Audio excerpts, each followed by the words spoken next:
Assalamualaikum warahmatullahi wabarakatuh.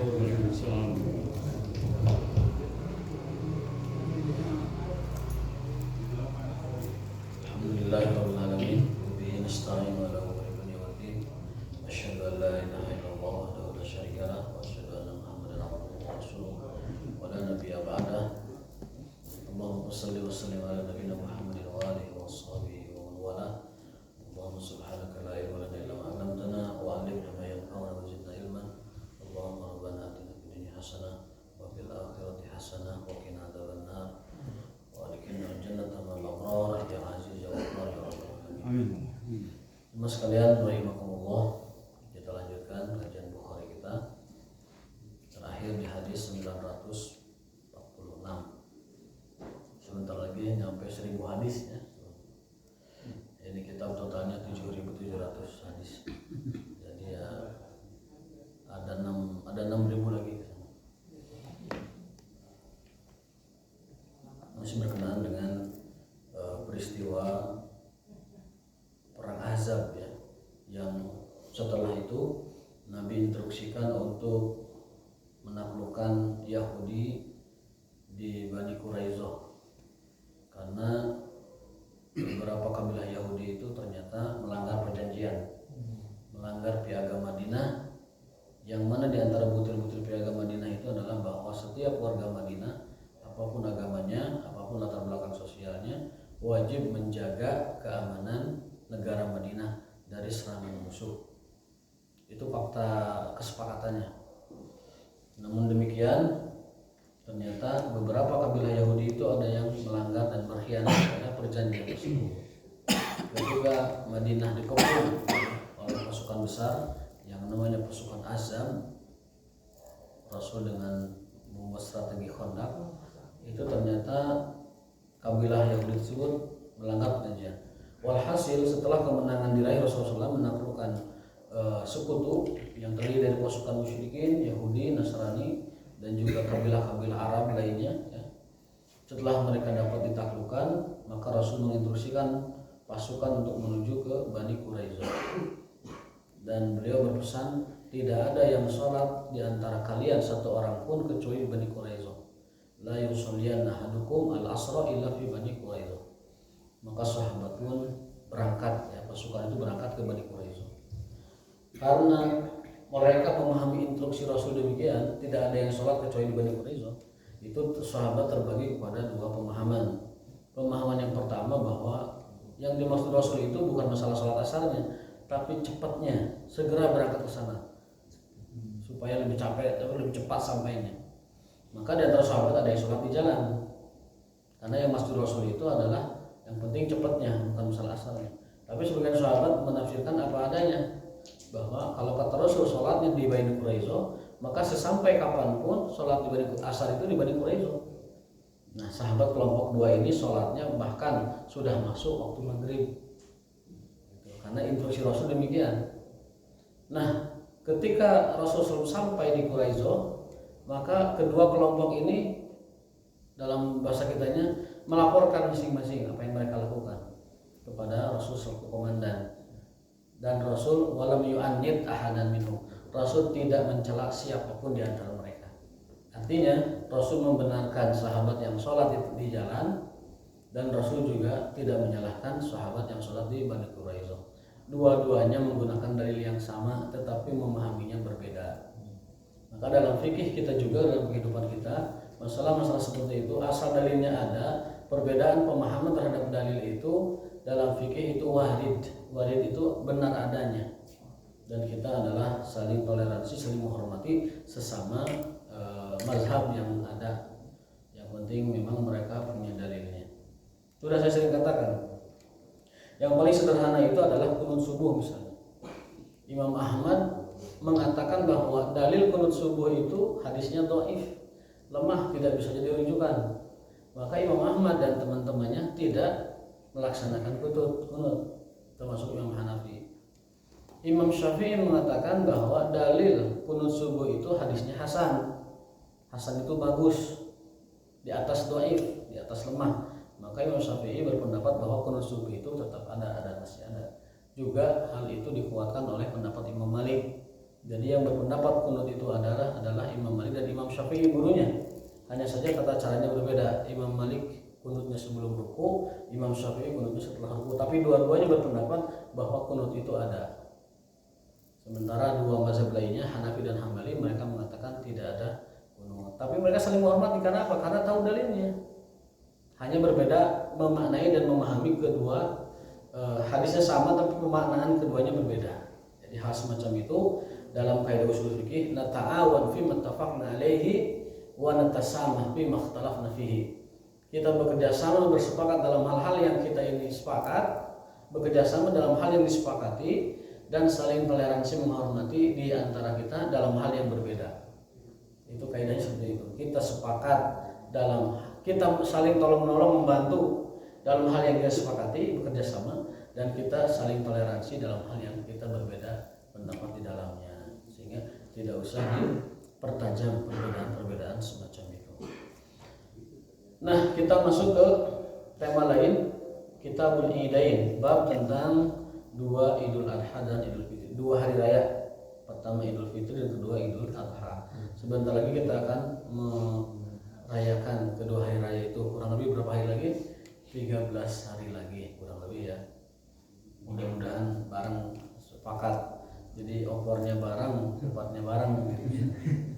Jangan sampai yang tetangga udah ngopor, udah ngupar, tetangga lainnya masih puasa gitu kan. Mudah-mudahan sebarang ya. Nah, Kitabul Idain, bab fil idaini wa tajammul fi.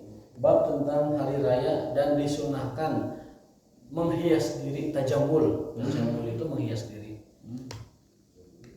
Baik tajammul dalam sisi pakaian dan penampilan, juga tajammul dalam tempat dan lingkungan. Jadi yang namanya bebersih, kemudian menghias-hias rumah, menghias diri, menghias keluarga, itu bagian dari sunnatul Aid. Tajammul. Jadi kata jamil. Jamil itu sifatnya. Tajammul itu memperbagus, memperindah, ya. Menghias itu tajammul. Jadi kata jamil. Ya.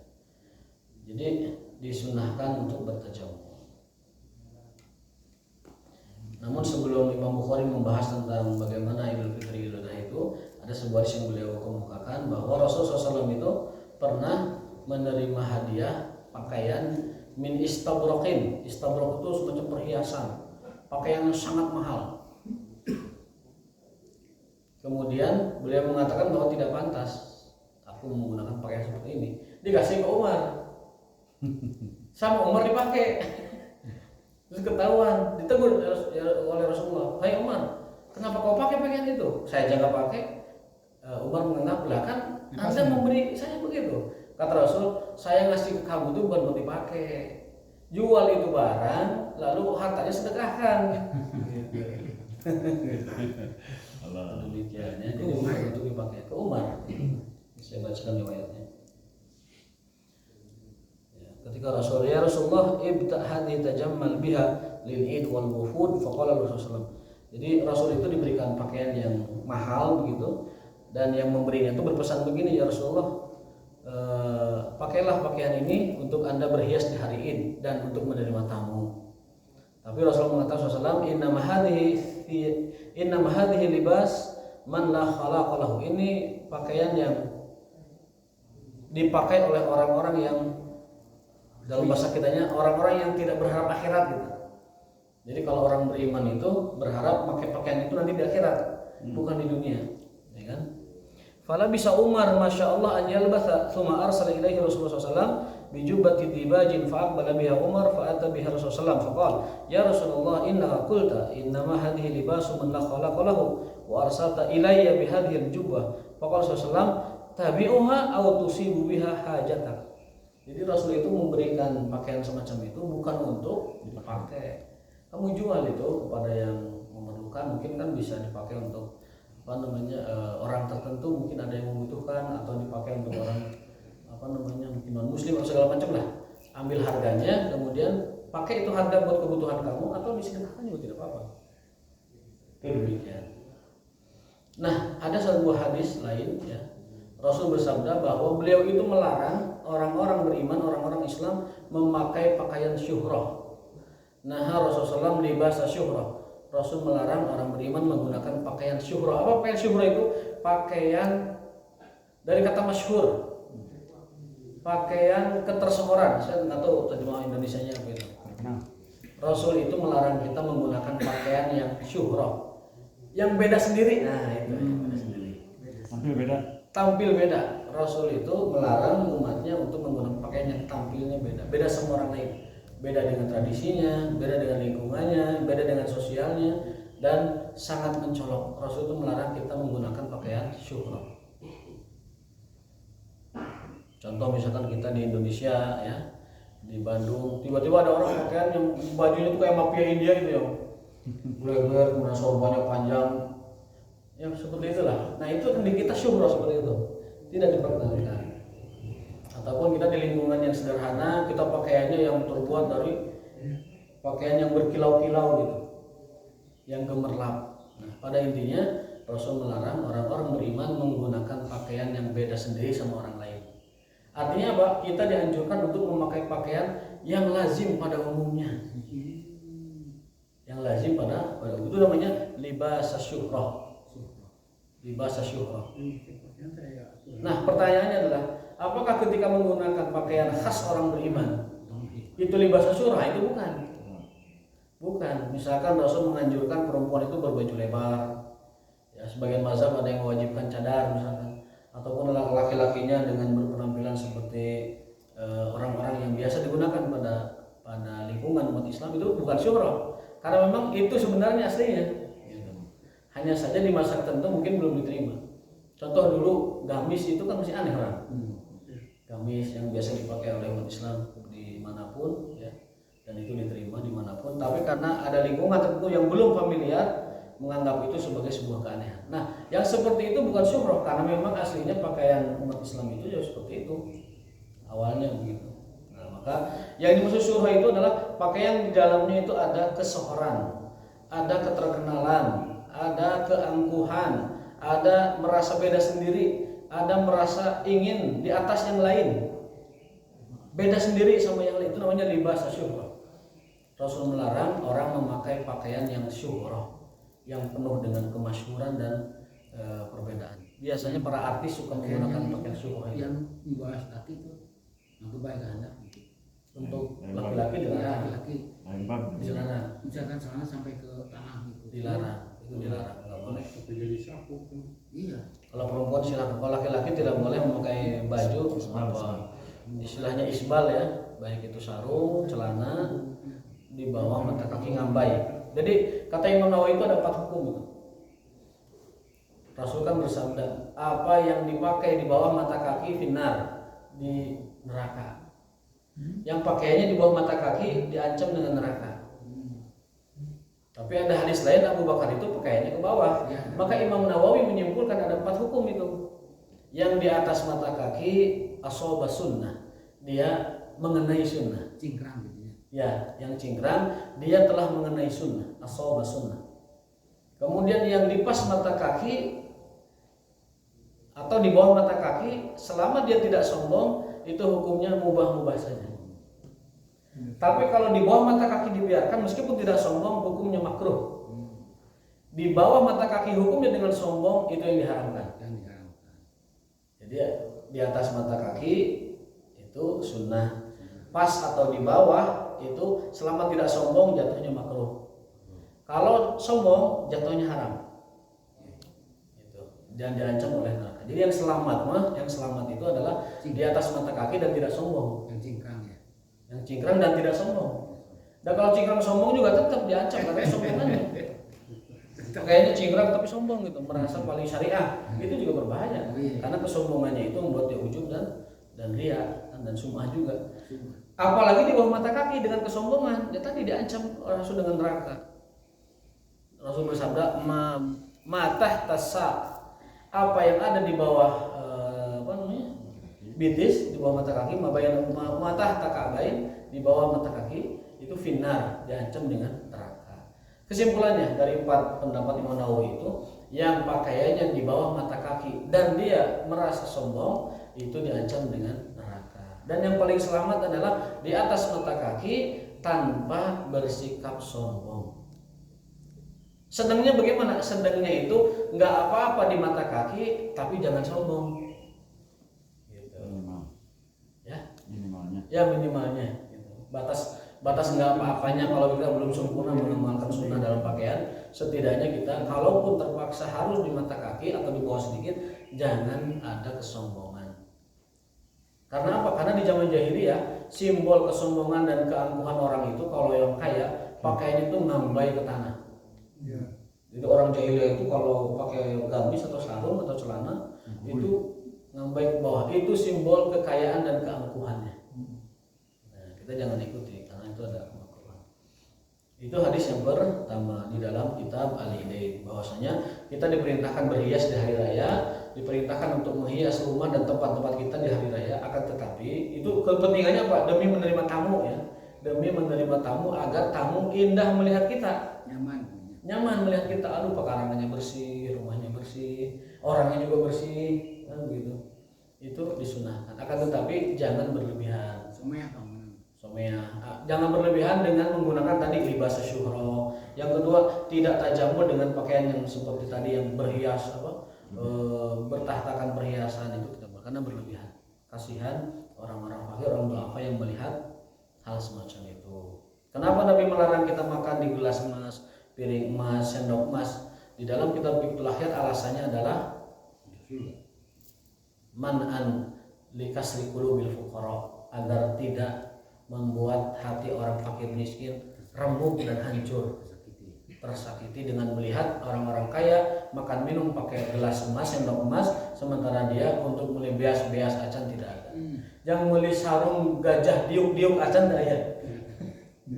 Kamu gajah nantung gitu. Kan aya sarung gajah duduk. Entah itu gado atas mah beli sarung gajah diuk-diuk acan biasa gitu. Gajah tidur. Kemudian gajah nantung gitu.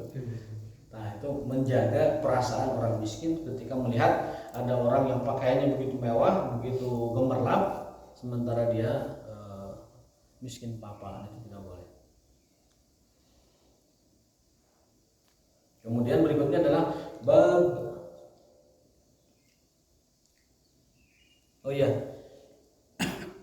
khusus di hari raya ya, ada sebuah peristiwa yang bisa kita ambil hikmahnya atau hukumnya. Ini kisah dari Aisyah radhiyallahu taala anha, hadis 949. Dakhala alayya Rasulullah wa indi jariyatani tughanniyani bi gina'in bu'as fattaja ala firash wa hawala wajhahu wa dakhala Abu Bakar fantaharani wa qala mizmaru syaitan inda Nabi sallallahu alaihi wasallam fa aqbala alaihi Rasulullah sallallahu alaihi wasallam fa qala da'huma falamma ghafala ghamaztuhuma fa kharajata. Jadi suatu hari di hari raya Aisyah itu melihat dua jariyah, dua wanita dari Habasyah itu bernyanyi dan berdendang dengan rebana. Berubang pak atau lah. Tapi dengan duf rebana kalau bahasa kitanya. Di hari raya. Lalu ketika Aisyah menonton seperti itu, Rasul mendekat. Bahkan sampai Rasul itu menemani Aisyah sampai capek lala joeta. Pipi Aisyah nempel di pipi Rasul karena Rasul di belakangnya begini. Abu Bakar masuk dan mengatakan, apakah ada seruling setan di rumah Rasulullah? Kamu membiarkan seruling setan di rumah Rasulullah? Kan musik itu kan kalau dalam istilah hadis kan mizmaru syaitan, seruling setan gitu. Abu Bakar marah. Apa kata Rasul? Da'huma ya Abu Bakar, biarkan. Hada yaumul id. Nah, rukhsah yaumul id itu adalah kita boleh menikmati sedikit hiburan. Gitu. Dalam riwayat lain ada Bani Arfidah menari zaflin. Zaflin dari Afrika. Kalau yang pernah lihat theme songnya Piala Dunia di tahun berapa gitu di Afrika, ada tuh orang-orang Afrika yang joget-joget Afrika itu. Itu namanya tari zaflin. Tari zaflin. Nah, Aisyah tuh pernah lalajo seperti itu. Sama Abu Bakar juga menegurnya, oleh Rasulullah SAW, biarkan ini hari Id ya Abu Bakar. Dan Aisyah pun akhirnya ditemani Rasul menikmati tontonan itu sampai kecapean Aisyah lalajo, kemudian pulang. Itu dalam kisah di hari raya. Jadi banyak kisah Rasul dengan Abu Bakar mertuanya itu. Suatu hari pernah Rasul itu dalam tanda petik ya pasya dengan Aisyah. Namanya suami istri ada aja pasya. Sampai Abu Bakar masuk dan karena Aisyah suaranya lebih tinggi dari Rasul, Abu Bakar tuh marah, bapaknya kan, mau menampar Aisyah, mau menampar putrinya. Lalu Aisyah itu berlindung di balik punggung Rasul SAW. Jadi pasiennya dengan Rasul dicarikan ke bapaknya, nyumput di tongkong salah pindah. Nyumput, aduh, si bapak marah tuh, ambek mau menampar saya. Kemudian Rasulullah tidak ada apa-apa wahai Abu Bakar pulang. Nah setelah itu Rasul mencandai istrinya yang lagi marah itu. Wahai istriku, kamu tahu nggak siapa lelaki yang menolong kamu dari tamparan orang tadi? Gitu. Lalu bercanda lagi, akrab lagi. Sampai Abu Bakar mengatakan, ya Rasulullah, kalau tadi engkau ajak aku memikirkan masalah yang engkau perselisihkan dengan istrimu, maka sekarang ajaklah aku untuk bersama-sama gembira dengan keakraban kalian berdua. Gitu. Jadi tadi kau ajak aku untuk emosi, sekarang ajak aku untuk bergembira dengan suasana seperti ini. Jadi begitulah Rasulullah SAW dengan istrinya Aisyah. Nonton bareng ya, pipinya beliau nempel di pipinya Aisyah. Kalau minum itu gelasnya itu Rasul selalu memilih tempat di gelas itu yang bekas bibir Aisyah. Itu biasa. Kemudian berlari, berkerjaan ya, bercanda, Mesra ya. mesra sekali. Dan itu hadisnya adalah hadis-hadis sahih yang menyatakan seperti itu. Termasuk hadis ini. Beliau dengan Aisyah radhiyallahu taala anha. Nah, berikutnya adalah hadis ke-950-nya sama seperti yang tadi kurang lebih. Dunakum ya bani Arfidah hatta idza malaltu. Ini hadis Aisyah juga bahwa sampai aku malah untuk merasa bosan dan capek menonton si Jariyah itu bernyanyi dan berdendang gitu, menggunakan rebana sampai mengatakan hasbuki. Nah, udah cukuplah, capek sudah nonton dari pagi istilahnya gitu ya. Saya sudah capek, akhirnya pulang mereka. Qultunam qala fadhhabi, lalu berangkatlah engkau Aisyah, maksudnya pergi karena acaranya sudah selesai, sudah capek gitu. Apa itu dalam rangka membahagiakan istri beliau Aisyah atau bisa jadikan syariat? Kayaknya agak ini juga agak miris juga kalau jadikan syariat. Sebagian ulama mengatakan bahwa itu berlaku umum, berlaku umum sebagai rukhsah di hari Id. Khusus hari Id aja. Khusus hari Id sebagai rukhsah di hari Id. Jadi karena hari itu hari bergembira, hari orang yang penuh dengan kegembiraan, maka umat Islam tidak dilarang untuk menikmati sedikit hiburan di hari Id sebagai bentuk rukhsah. Dan sebagian ulama juga mengambil kesimpulan dari hadis ini bahwa sesuatu yang dapat merefresh diri kita itu selama itu tidak melanggar syariat itu dibolehkan. Sesuatu yang merefresh kita selama tidak melanggar syariat dibolehkan. Karena yang namanya iman itu saatan, iman itu sesaat demi sesaat. Maka sering-seringlah kita mengambil refresh, tetapi syaratnya refreshnya tidak melanggar batas-batas syariat. Mungkin dengan ada yang hobi refreshnya dengan touring, silahkan touring. Ada yang refreshnya dengan berenang, silahkan berenang. Ada yang refreshnya dengan membaca, apapun lah, yang penting itu tidak melanggar selama tidak melanggar syariat. Maka itu dibolehkan sebagai refreshing jiwa agar tidak lelah dalam beribadah, tidak lelah dalam berbuat baik. Kita butuh refreshing. Ya tadi hadisnya saatan itu. Kalau dalam catatan sejarah ada nggak di kalangan sahabat itu macam kita piknik tuh ada nggak? Piknik mereka itu perjalanan dalam dakwah. Perjalanan mereka itu pikniknya itu dakwah. Kan ada yang mengatakan bahwa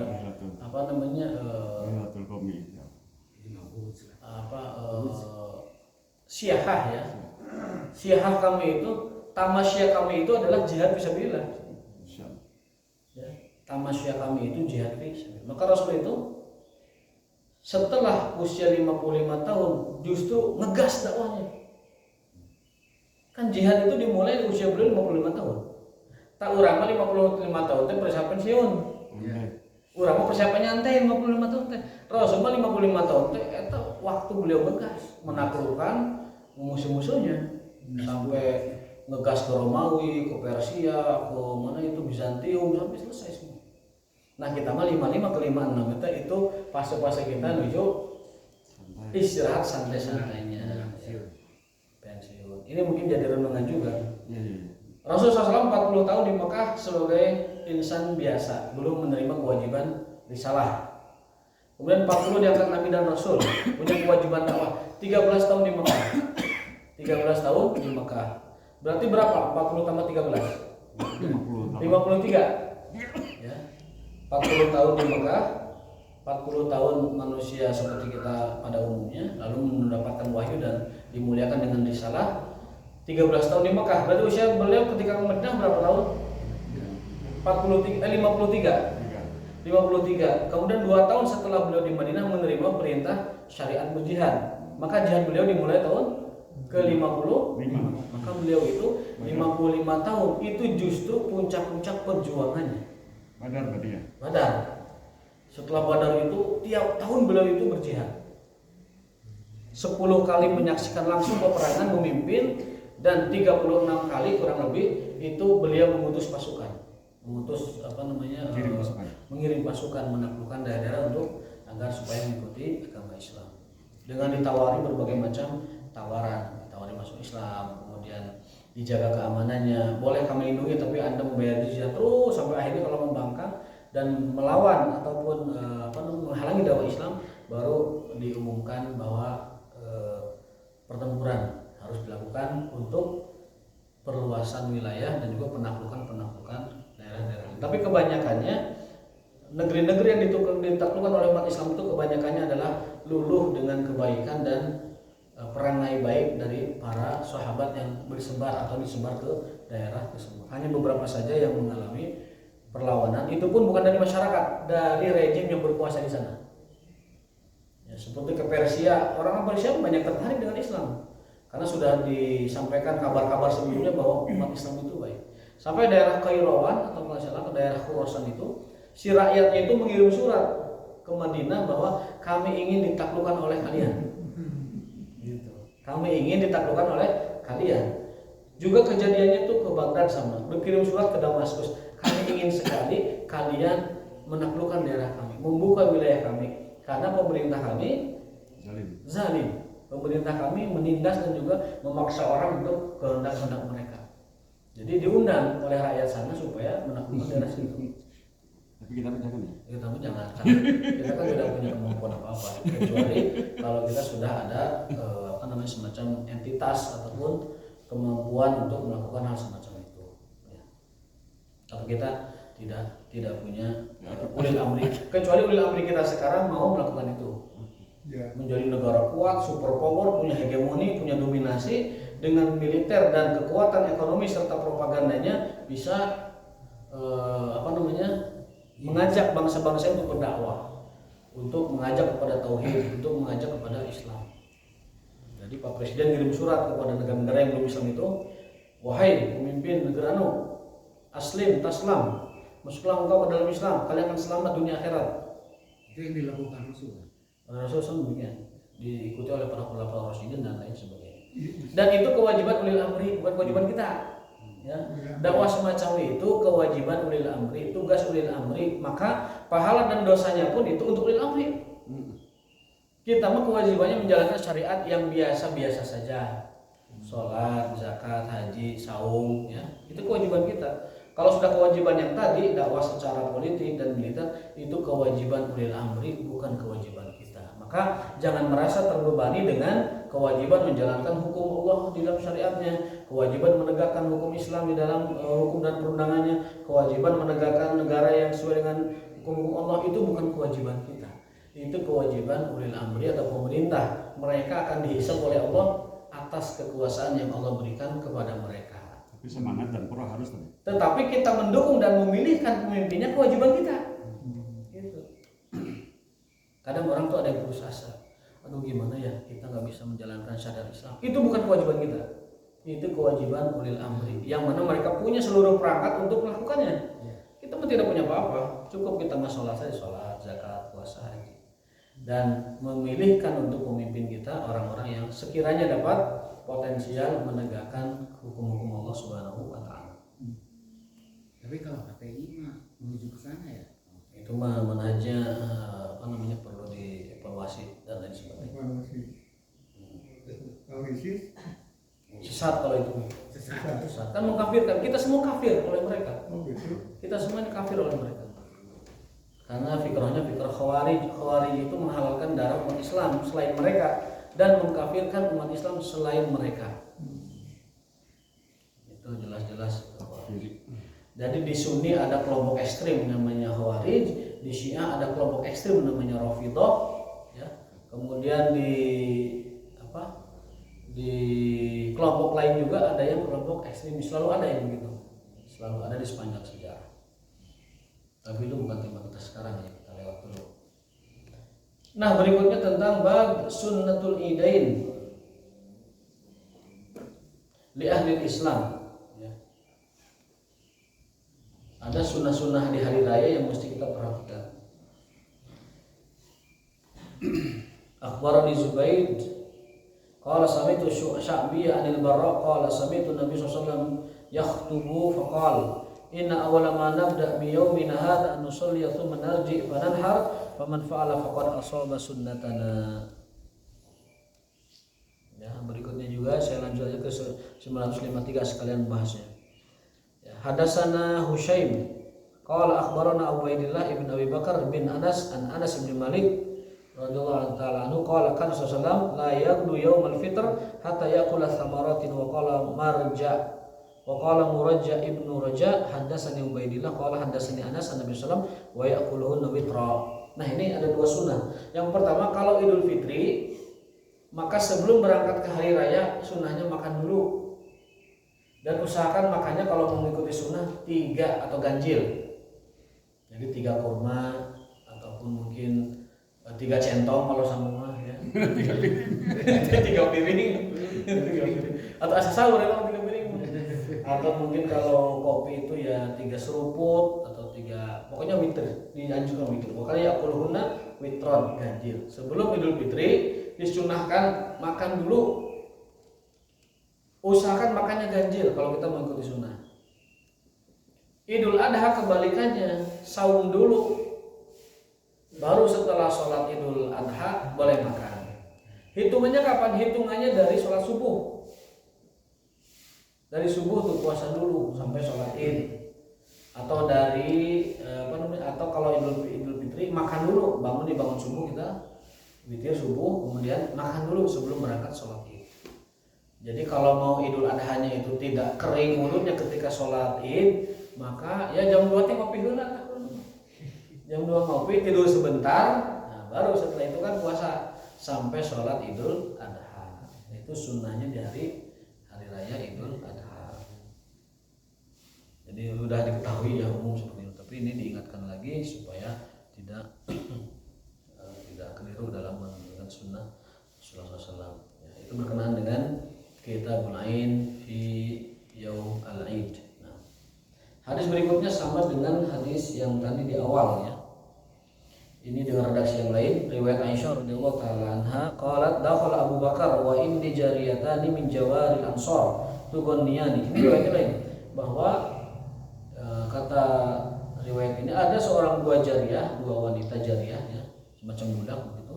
Min jawaril ansar, milik orang-orang Ansar, orang Madinah. Tugonian bernyanyi berdendang bima taqawalatil ansar yaum buas, di hari buas.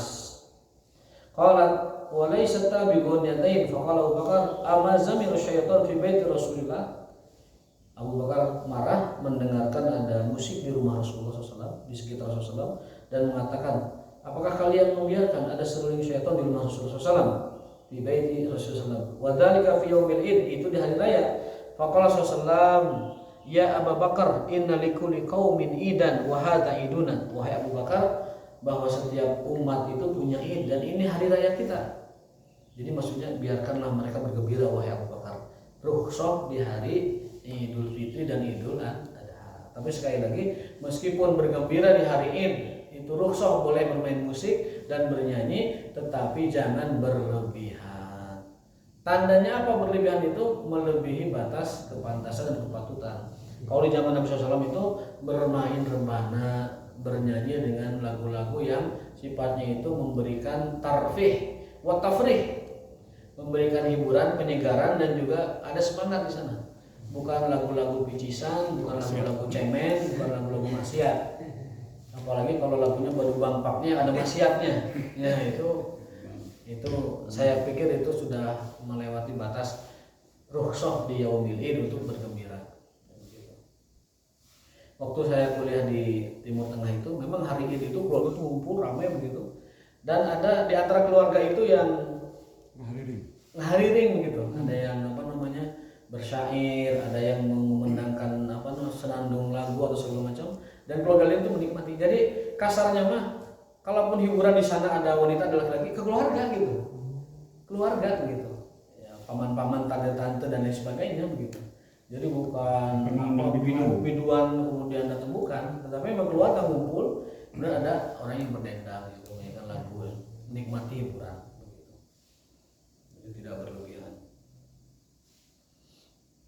Kalau malah undang-undang artis nanti belenu-belenuan bahaya gitu ya.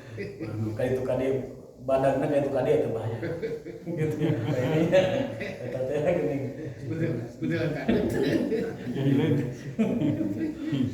Berbahaya. Walaupun itu hari ini, tapi yang belenuan mah janganlah. Yang belenuan mah jangan. Yang wajar-wajar saja pantas. Yang wajar saja. Yang wajar-wajar saja. Serius lagi. Yang enak dipandang. Yang enak dipandang. Nah, bab al-akal yaumun nahar, ini bab tentang Idul Adha. Bab masih jauh ini ya. Nanti aja dibahasnya insyaallah. Man dhabaha qabla shalah falyu'id. Jadi ini ada apa? Nabi berpesan orang yang menyembelih hewan kurban tapi sebelum sholat, maka kata Rasul ulangi. Karena itu tidak termasuk kurban. Falyu'id, ulangi, karena itu adalah masuknya sedekah saja, tidak masuk kurban. Faqama rajulun faqala hadza yaumun yushtaha fihi al-lahmu wa dzakara min jirani faqala sallallahu sadaqahu wa qala wa inni jad'ah ahabu ilayya min syati lahmi farakhas sallallahu alaihi wasallam fala adri abalagat rukhsah min siwahu amla. Jadi kalau ada hewan yang disembelih sebelum Idul Adha, maka kata Rasul ulangi atau melain kurban, tetapi hanya hewan sedekah yang mana kalau dia punya kemampuan segera berkurban di hari tersebut. Allah ta'ala bisawab wa ma taufiq. Kalau ada pertanyaan silahkan. Pertanyaannya bebas. Karena ini babnya Idul Fitri sudah selesai. Idul Adha ini panjang sekali ceritanya, jadi nanti aja kita di pertemuan berikutnya mungkin pada lebaran insyaallah. Saya Bukhari. Kalau orang yang telat sholat itu kan setiap tahun ayawat atau tanda telat. Ya. Sudah diumumkan berkali-kali. Kalau tetap ada yang telat dia tidak kebagian sholat, apa yang harus dia lakukan? Beberapa bulan lalu mungkin ya kita membahas bahwa sholat sunnah itu ada berapa tingkatan? Ada yang mencatat nggak? Sunnah yang apa tuh? Lali ya. Muakkad. Ada sunnah muakkadah mendekati wajib, di bawah wajib. Ada yang nafilah muakkad, ada yang nafilah biasa. Itu dalam kitab fikih Syafi'i demikian. Kalau yang muakkad ini dia mendekati wajib, di bawah wajib. Ada 5 sholat, apa itu? Yang muakkadah, rawatib, istisqa, idain, Witir. udah 5 tuh. Witir. 2 hari raya, kemudian 2 gerhana, istisqa, udah 5 itu. Rawatib, nah 5 rawatib. Dikategorikan jenisnya sholatnya 5. Jadi rawatib, idain, rawatib idul hari raya, kemudian istisqa dan gerhana. Kenapa ini menjadi muakkadah? Karena sunnah berjamaahnya itu ditekankan sebagai syiar kaum muslimin, maka dia mendekati wajib. Itu yang kemudian yang kedua, tingkatan sunnah itu nafilah muakkad. Itu 3, sholat malam tahajud, kemudian sholat duha dan sholat satu lagi sholat witir. Itu 3 nafilah sholat nafilah ditekankan, sangat dianjurkan, sangat disunahkan, tetapi urutannya di bawah muakkad. Jadi kalau kita punya waktu terbatas, lakukan mana yang prioritas ini. Iya, iya. Lalu yang terakhir nafilah biasa, ini ada 5. Apa itu? Contohnya sholat taubat, sholat tahiyatul masjid, sholat hajat, ya, kemudian sholat jenazah walaupun dia kifayah, dan satu lagi sholat istikharah. Itu sholat nafilah biasa. Nah, Idul Adha Idul Fitri itu maksudnya apa? Masuk muakkad. Maka kalau orang meninggalkan sholat id, dia meninggalkan muakkad. Meninggalkan muakkad yang pahalanya besar sekali, keutamaannya dan syiarnya itu sangat besar sekali. Gitu. Jadi bisa dikatakan orang yang tidak sholat id itu adalah orang yang meninggalkan sholat yang mendekati wajib. Gitu. Jadi sebaiknya jangan ketinggalan, Tapi kalaupun ketinggalan, dia tidak terkena dosa. Karena itu tetap walaupun dia muakkad, jatuh kategorinya adalah sunnah. Nafilah itu apa? Nafilah itu tambahan. Ada ayatnya, wa minal laili fatahajjad bihi nafilatan lak. Dan di antara waktu malam lakukanlah tahajud sebagai nafilah. Ini dalil bahwa salat tahajud itu nafilah. Gitu. Di bawah muakkad. Kalau muakkad yang tadi salat Idul Adha, Idain 2 hari raya, kemudian istisqa, kemudian rawatib dan juga gerhana. Nah, demikian. Kalau dia terlambat sholat id, takbirnya terlambat tapi masih ikuti Fatihah, itu sah. Dapat ruku itu juga sah, tinggal dilengkapi yang kurangnya ataupun kalau dia masih tetap dapat ruku sama dengan imam, apa yang dia lakukan itu sempurna. Karena takbir yang 7, yang 5 itu hukumnya sunnah saja. Kalaupun kelewat takbirnya tidak apa-apa, tidak usah mengulang takbir dan tidak usah sujud sahwi. Gitu.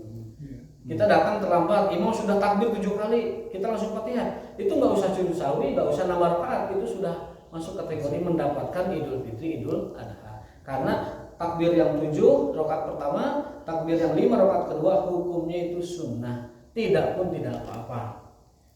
Tapi kalau kita melakukan tidak pakai takbir, disangkanya sholat naon gitu.